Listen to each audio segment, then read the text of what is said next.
Hello, ഇന്നത്തെ good morning വീഡിയോയിലേക്ക് സ്വാഗതം കേട്ടോ. എല്ലാവർക്കും ഗുഡ് മോർണിംഗ്. ഇന്ന് പ്രത്യേകിച്ചൊന്നും പറയാനില്ല കേട്ടോ. ഇന്ന് കുഞ്ഞു ബേബിക്ക് കുത്തിവെപ്പുണ്ട്, അത് എടുക്കാൻ പോകണം.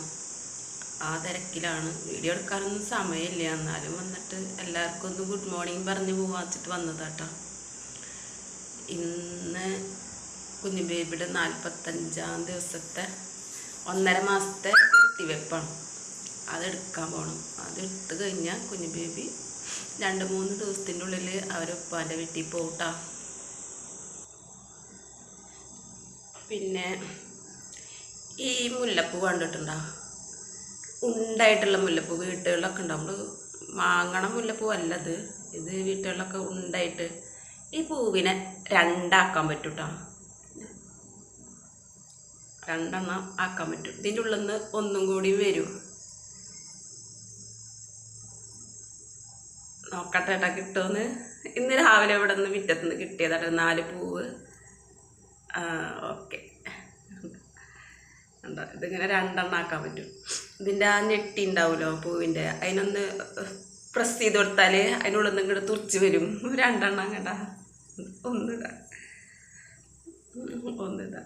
ഇതിങ്ങനെ നമ്മൾ കുറേ കിട്ടാറുണ്ട്. ഫാത്തിമ താൻ്റെ അടുത്ത വീട് പണിയൊക്കെ കഴിഞ്ഞപ്പോൾ അവരോടുണ്ടായിരുന്നു കുറേ വലിയ ഒരു കൂട്ടുണ്ടായിരുന്നു.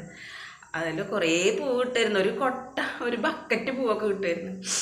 അപ്പോൾ അതൊക്കെ ഇപ്പോൾ വീട് പണിയൊക്കെ ആയപ്പോൾ ഒരു മാവൊക്കെ ഉണ്ടായിരുന്നു. അതൊക്കെ മുറിച്ചപ്പോൾ ആ മുല്ല മുഴുവനും പോയി. അപ്പോൾ ഇപ്പോൾ അവിടെ ഇവിടെ ഓരോ കുറ്റികൾ ഇങ്ങനെ നിൽക്കണതാണ്. അതൊക്കെ ഇവിടെയൊക്കെ ഇത് പിന്നോടെ ഉണ്ടായിരുന്നതാണ്. അപ്പോൾ അതുമ്പോൾ ഒരു 4 പൂവുണ്ടായിരുന്നു. അത് നോക്കിയതായിരുന്നു. അപ്പോൾ ഇതിങ്ങനെ ഡയറക്റ്റായിട്ട് അങ്ങനെ നമ്മൾ കോർത്ത് കിട്ടിയ പിന്നെ എന്താ പറയുക, ഒരു കൊട്ട തല വെച്ച് കിട്ടിയ പോലെ ഉണ്ടാവും. അപ്പോൾ ഇതിനെ 2 ആക്കുക. 2 ആക്കിയാൽ കോർത്താൽ നമുക്ക് കുറച്ച് പൂവ് കൊണ്ട് ഒരാൾക്ക് ചൂടാളപ്പൂ മാല കെട്ടാൻ പറ്റും. കുറച്ച് പൂ മതി. അപ്പോൾ ഇത് 2 ആക്കി കഴിഞ്ഞാൽ നമുക്ക് ഭാരമില്ല. നമ്മൾ കടയിൽ നിന്ന് വാങ്ങണ പൂ പോലെ അങ്ങനത്തെ മുല്ലപ്പൂമാല വാങ്ങുമല്ലോ, അതേപോലെ ഉണ്ടാവും ചെയ്യും. ഇതൊന്ന് അപ്പോൾ ഇത് 2 ആവും. അപ്പോൾ ആകെ 4 കിട്ടിയിട്ടുള്ളൂ. ഈ പൂവ് ഇങ്ങനെ ഉണ്ട പോലെ കണ്ട കിട്ടും. അത് വിരിയുമ്പോൾ ഇങ്ങനെ ഉണ്ടാവുക. ഇത് വിരിഞ്ഞതിൻ്റെ ശേഷമാണ് ഇതിങ്ങനെ അങ്ങനെ ഈ ഞെട്ടിയിൽ ഇങ്ങനെ പ്രസ് ചെയ്ത് കൊടുത്താൽ ഇതിൻ്റെ ഉള്ളിൽ നിന്ന് ഇങ്ങോട്ട് വരും. അത് വരുന്നുണ്ട് കേട്ടോ. പിന്നെ നമ്മളൊന്നിങ്ങനെ എടുക്കണം എന്ന് മാത്രം. കണ്ട 2 ആയി. ഇത് എത്ര പേർക്ക് അറിയുമെന്ന് അറിയില്ല. അറിയാത്തവർക്ക് വേണ്ടിയിട്ടാ കണ്ടത്. 2 ആയി കണ്ട, 2 ആയി. ഇതിപ്പോൾ ഞാൻ ഒരു കയ്യിൽ ക്യാമറ പിടിച്ചിട്ട് ഫോണും പിടിച്ചിട്ട് അങ്ങനെ എടുക്കണ കാരണമായിട്ട് അത് അങ്ങനെ കാണിക്കാൻ പറ്റാത്തത്. 2 ആയിട്ടാ. അത് അങ്ങനത്തെ പൂവുള്ളവർ അങ്ങനെ നോക്കി നോക്കിട്ടാ. ഈ ഉണ്ട മുല്ലപ്പൂവ് അതിൻ്റെ ഞെട്ടിയിൽ പ്രസ് ചെയ്ത് കൊടുത്താൽ അതിനുള്ളിൽ നിന്ന് അതുകൊണ്ട് വരും. അപ്പോൾ ആകെ 2 പൂവാവും. അതാട്ടെ ഇന്നത്തെ വിശേഷം. ഇന്നത്തെ വിശേഷമല്ല, അതിനിപ്പോൾ ഞാൻ മേശാമ ഇങ്ങനെ കൊണ്ടുവന്ന് വെച്ചിട്ടുണ്ടായിരുന്നു. രാവിലെ അത് മുറ്റത്തുനിന്ന് അവിടെ വേലിക്ക് നിന്നായിരുന്നു. 2 പൊട്ടിച്ചിട്ട് അവിടെ കൊണ്ടു വെച്ചിട്ടുണ്ടായിരുന്നു. 4 തന്നെ വിരിഞ്ഞിട്ടുള്ളൂ. അപ്പോൾ ഒരുപാട് ചെറിയ തയ്യാണ്. പിന്നെ ഈ വഴി അത് ഏതൊക്കെയാകുമ്പോൾ വല്ലാതെ അങ്ങനെ മൊന്ത പിടിച്ച് വയ്ക്കുമ്പോൾ നമ്മളത് വെട്ടിക്കളയും. അപ്പോൾ അത് കാരണം കുറച്ച് പൂവ് ഉണ്ടായിട്ടുള്ളൂ. പിന്നെ ഒതുങ്ങി എവിടെയെങ്കിലും ഒരു ഭാഗത്തൊരു മരത്തിൻ്റെ തണലിലൊക്കെ അങ്ങനെ നിൽക്കച്ചെങ്കിൽ അവിടെ അങ്ങനെ നിന്നോട്ടെ എന്നിരിക്കും. നമുക്ക് മുറ്റത്തൊക്കെ ആകുമ്പോൾ ഒരുപാട് ഇങ്ങനെ മൊന്ത പിടിച്ചാൽ വല്ല പാമ്പ് വരുമോ, കുട്ടികളൊക്കെ ഉള്ളതല്ലേ, കളിക്കാനൊക്കെ പോകണമല്ലേ. അപ്പോൾ കുട്ടികൾ കളിക്കണമൊക്കെ, അപ്പോൾ വല്ല പാമ്പ് വരുമോ എന്ന് വിചാരിച്ചിട്ട് സമ്മതിക്കില്ല. കുട്ടികളൊപ്പന്മാരും ഇവിടുത്തെ വല്യമ്മമാരും ഒന്നും സമ്മതിക്കില്ല. പിന്നെ ഞാനും നമ്മൾ രാത്രിയിലൊക്കെ പുറത്തിറങ്ങൊക്കെ. ഇവിടെ ഈ കോമ്പൗണ്ട് എന്ന് പറഞ്ഞാൽ രാത്രി അതിൽ പുരപ്പറമ്പ് പോലെ ഉറക്കമില്ല ഇവിടുത്തെ മനുഷ്യന്മാർക്കൊന്നും. അപ്പോൾ എല്ലാവരും നേരം വെളുത്താൽ പകൽ പോലെ തന്നെ രാത്രി. പിന്നെ പോരാത്തതിന് സീറ്റ് ലൈറ്റും കൂടി വന്ന് നോക്കിയപ്പോൾ പിന്നെ പറയും വേണ്ട, ശരിക്കും പുരപുറമ്പായി. അപ്പം അങ്ങനെ രാത്രിയിലൊക്കെ ഇറങ്ങി നടക്കണതല്ലേ. അപ്പം അത് വിചാരിച്ചിട്ട് അപ്പം മൊന്തൊക്കെ അധികം മൊന്തയാകുമ്പോൾ ഒക്കെ വെട്ടി വീശി കളഞ്ഞില്ലെങ്കിൽ വേനൽക്കാലം ആകുമ്പോൾ കത്തിക്കൊക്കെ ചെയ്യും കേട്ടോ. അപ്പം അങ്ങനെയാണ്. അപ്പോൾ മുല്ലപ്പൂവിൻ്റെ വിശേഷമാണ് പിന്നെ പറഞ്ഞപ്പോൾ കുഞ്ഞു ബേബിനെ കുത്താൻ കൊണ്ടുപോവാണ്. അപ്പം കുഞ്ഞു ബേബിക്ക് പോളിയോ കൊടുത്താൽ 2 ദിവസം പനിയും ഒക്കെ ഉണ്ടാവും. പിന്നെ നല്ല വേദന ഉണ്ടാവും. ചിലപ്പോൾ എനിക്ക് വീഡിയോ ഇടാൻ രാവിലെ പറ്റൂല. അപ്പോൾ 2-4 ദിവസം ഞാൻ വീഡിയോ ഇടൂല. കണ്ടില്ലെങ്കിൽ അങ്ങനെ വിചാരിച്ചാൽ മതി. അതിനിപ്പോൾ ബേബി ഇന്ന് എണിച്ചിട്ടില്ല, അതുകൊണ്ട് ഇന്ന് എൻ്റെ മടിയിൽ ബേബി ഇല്ല. അപ്പോൾ രാവിലെ എണീറ്റില്ലെങ്കിൽ വീഡിയോ ഇടാം കേട്ടോ. പിന്നെന്താ വിശേഷമൊന്നും പ്രത്യേകിച്ചൊന്നുമില്ല. പിന്നെ ഇന്നിപ്പോൾ പ്രത്യേകിച്ചൊന്നും ഇല്ലാണ്ടല്ല, ഇന്ന് സംസാരിക്കൊരു മൂടില്ല. പണികളുണ്ട്. കുഞ്ഞു ബേബിനെ ഒരു 10 മണിയാകുമ്പോൾ കുത്താൻ കൊണ്ടുപോകണം. അപ്പോൾ പണികളൊക്കെ ഉണ്ട്. അപ്പോൾ സംസാര വിഷയം ഒന്നും പ്രിപ്പയർ ചെയ്ത് വെച്ചിട്ടില്ല. അതായത് ഒരു എന്താ പറയുക, നമ്മൾ കരുതി വെച്ചിട്ടില്ല ഒന്നും. എന്ത് നാളെ പറയണം എന്നുള്ളത് തലേദിവസം പിന്നെ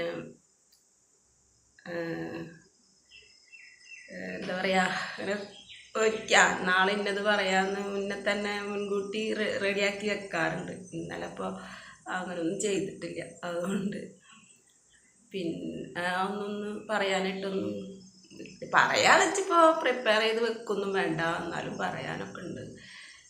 അപ്പോൾ ഒന്നും പറയാനുള്ള മൂടില്ല.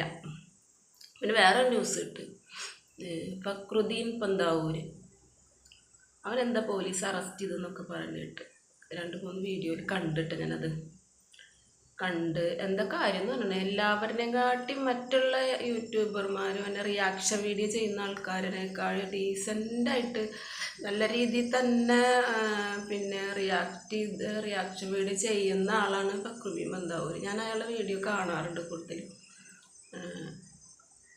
ചിലരുടെ വീഡിയോ ഒക്കെ അങ്ങനെ കുറേ റിയാക്ഷൻ വീഡിയോ ചെയ്യുന്നവരെ കാര്യങ്ങൾ കുറേയൊക്കെ അതൊക്കെ എനിക്കിഷ്ടപ്പെട്ടെങ്കിൽ മാത്രമേ കാണാറുള്ളൂ. എല്ലാവരുടെ എല്ലാ വീഡിയോ അങ്ങനെ കാണാറില്ല. ഫക്രുദ്ദീൻ പന്താവൂരിൻ്റെ വീഡിയോ മിക്കത് കാണാറുണ്ട്. അപ്പം അങ്ങനെ ഒരു പിന്നെ നമുക്കൊരു ഇറിറ്റേഷൻ തോന്നുന്നു, അയാൾ എന്തെങ്കിലും പറയണമെന്ന് അങ്ങനെ തോന്നുന്ന തരത്തിലുള്ള വീഡിയോസൊന്നും അയാളതങ്ങനെ കണ്ടിട്ടില്ല. നല്ല രീതിയിൽ എവിടെയെങ്കിലും എന്തെങ്കിലും അപകടങ്ങളൊക്കെ ഉണ്ടായാൽ അതിനെക്കുറിച്ചൊക്കെ തന്നെയാണ് സംസാരങ്ങളും കാര്യങ്ങളൊക്കെ. പക്ഷെ എന്താ കാര്യം എന്ന് എനിക്ക് മനസ്സിലായില്ല. വീഡിയോ അറസ്റ്റ് ചെയ്ത് കൊണ്ടുപോകണ ഒരു വീഡിയോ ഒക്കെ കാണുന്നുണ്ട്. എന്താണെന്നൊന്നും എനിക്കറിയില്ല കേട്ടോ. ഞാൻ അങ്ങനെ ന്യൂസ് കണ്ടത് പറഞ്ഞെന്ന് മാത്രമേ ഉള്ളൂ. ഇപ്പോൾ കുറച്ച് ദിവസമായിട്ട് വീഡിയോ ആളുടെ കാണുന്നില്ല. അപ്പോഴാണ് ശ്രദ്ധിക്കുന്നത്. ഞാൻ എൻ്റെ പണിത്തിരക്കൊണ്ട് കുറച്ച് ദിവസമായിട്ട് വീഡിയോ ആരുടേതൊക്കെ വരുന്നുണ്ട് എന്താണെന്നൊന്നും നോക്കലില്ല. അപ്പോൾ പിന്നെ ഫോൺ എനിക്ക് കിട്ടാറുമില്ല. രാത്രി 11:30 12 മണി എല്ലാ പണിയും കഴിഞ്ഞൊന്ന് കിടക്കണ സമയത്താണ് ഫോണൊന്ന് നോക്കണത് തന്നെ. എൻ്റെ ഫോണിൽ സബ്സ്ക്രൈബർ വന്നിട്ടുണ്ടോ, എൻ്റെ വീഡിയോയുടെ വാച്ച് ടൈം എത്ര വ്യൂസ് ഉണ്ടെന്നൊക്കെ ഞാൻ രാത്രിയിലാണ് നോക്കണത്. എന്നാലും എൻ്റെ പേരക്കുട്ടിക്ക് ഫോൺ തരില്ല. അവൻ്റെ ഉപ്പച്ചിക്ക് ഞാൻ ഉപ്പച്ചിക്കൊന്ന് വിളിക്കട്ടെ ഫോണൊന്ന് തായോ എന്ന് പറഞ്ഞാലും അത് ബാക്കടിച്ച് അവൻ കാണുന്നത് യൂട്യൂബിൽ വല്ലതൊക്കെ കണ്ടാവും, ഗെയിമും അതൊക്കെ അവൻ ബാക്കടിച്ച് പോയിട്ട് അവൻ്റെ ഉപ്പാടെ നമ്പർ എടുത്തിട്ടാണ് അവനക്ക് ഫോൺ തരുള്ളൂ, വിളിച്ചോ പറഞ്ഞിട്ട്. അത്ര കഗ്രകളാണ്. 2.5 വയസ്സായിട്ടുള്ളതുകൊണ്ട് കാര്യമില്ല അങ്ങനത്തെ. അപ്പോൾ വീഡിയോ ഞാനത് അങ്ങനെ വരാത്തത് ശ്രദ്ധിച്ചിട്ടില്ല. വരുന്നുണ്ടാവും, ഞാൻ കാണാത്തതുകൊണ്ടാണെന്നുള്ളതിലാണ് ഞാൻ ഇരുന്നത്. ഇന്നലെ രാത്രിയിലാണ് ഇപ്പോൾ നോക്കിയപ്പോഴാണ് ഇങ്ങനത്തെ ഒരു ന്യൂസ് കണ്ടത്. എന്താ കാര്യം എന്നൊന്നും അറിഞ്ഞിട്ടില്ല. ഇനിയിപ്പോൾ വേറെ ആരെങ്കിലും ഇനി വീഡിയോ ആകെ 2 വീഡിയോ ഇട്ടിട്ട് അതിനെപ്പറ്റി സംസാരിച്ച് കണ്ടുള്ളൂ. വേറെ ആരും സംസാരിച്ചിട്ട് കണ്ടില്ല. എന്താ കാര്യം എന്നൊന്നും അറിയില്ല. എന്തായാലും മാന്യമായിട്ട് തന്നെ വീഡിയോ ഇടുന്ന ആളാണ് എന്ന് തന്നെയാണ് എനിക്ക് തോന്നിയിട്ടുള്ളത് കേട്ടോ. അപ്പം എന്നാൽ ശരി, ഓക്കെ. എല്ലാവർക്കും ഒരിക്കൽ കൂടി ഗുഡ് മോർണിംഗ്.